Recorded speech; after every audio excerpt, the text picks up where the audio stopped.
Megastar Shakib Khan এবং মেহেদী হাসান হৃদয়ের যে ছবিটা হওয়ার কথা ছিল, যেটা আগামী বছর রোজার ঈদে মুক্তি পেত, প্রোডাকশন হাউস হিসেবে থাকতো রিয়েল এনার্জি প্রোডাকশন হাউস, আমরা এটা জানতাম। কিন্তু আনফর্চুনেটলি সেই ছবিটা কিন্তু হলো না, বরং একটা নতুন ছবি মেগাস্টার শাকিব খান রোজার ঈদের জন্য লকড করে ফেললো।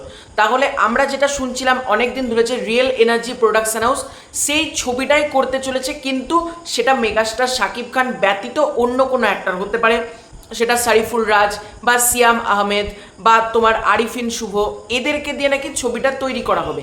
তো ব্যাপারটা কি তোমাদেরকে আজকের ভিডিওতে ক্লিয়ার করে দিচ্ছি। প্রথমেই ক্রেডিট দেবো শরৎ মিউজিক ভেঞ্চার্সকে, কারণ তারা পৌশালী দিদি বিষয়ত একটা ইন্টারভিউ নিয়েছে প্রডিউসার শাহরিন আক্তার সুমি এবং আজিম হারুনের, সেখান থেকে বেশ কিছু আপডেট পেয়ে গিয়েছি বলা যেতে পারে, তাই জন্য মনে হলো ভিডিওটা করি।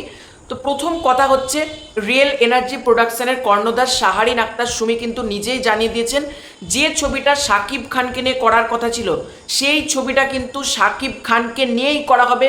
মেগাস্টার শাকিব খানই কিন্তু সেই ছবির নায়ক থাকবেন। এবার মেগাস্টার শাকিব খান যদি শাহরিন আক্তার সুমিকে বলেন যে আমি কুরবানি ঈদে করবো, তাহলে কুরবানি ঈদে হবে। উনি যদি বলেন ঈদ ছাড়া আসবো, তাহলে ঈদ ছাড়াও হতে পারে। উনি যদি বলেন যে 2027 সালের কোনো একটা ঈদে আসবো, তাহলে সেটাই হবে। কিন্তু যে ছবিটা মেগাস্টারকে নিয়ে এত বড় বাজেটের একটা ছবি হওয়ার কথা ছিল, সেই ছবির কিন্তু কোনো রকম নায়ক পরিবর্তন হচ্ছে না। সেই ছবিতে কিন্তু আমরা মেগাস্টার শাকিব খানকেই দেখতে পাবো।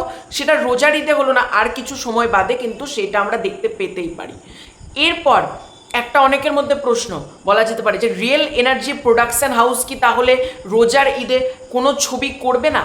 এরকম একটা অনেকের মধ্যে প্রশ্ন ছিল যে রিয়েল এনার্জি প্রোডাকশন কি সত্যিই তাহলে এবছর মানে 2026 সালের ছবি করবে না? ব্যাপারটা বলি, রিয়েল এনার্জি প্রোডাকশন হাউস আগামী বছর দুটো ছবি করার প্ল্যান করছে।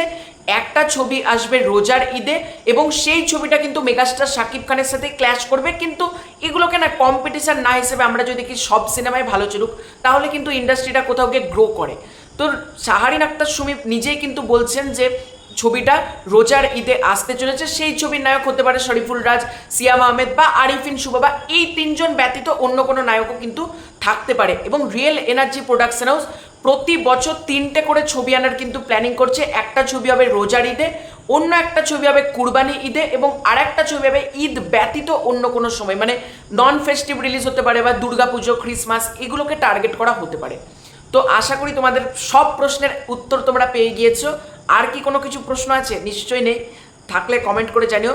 ভিডিওটা ভালো লাগলে লাইক করো, শেয়ার করো, আর চ্যানেলে নতুন হয়ে থাকলে অতি অবশ্যই সাবস্ক্রাইব করে দিও। Bye bye.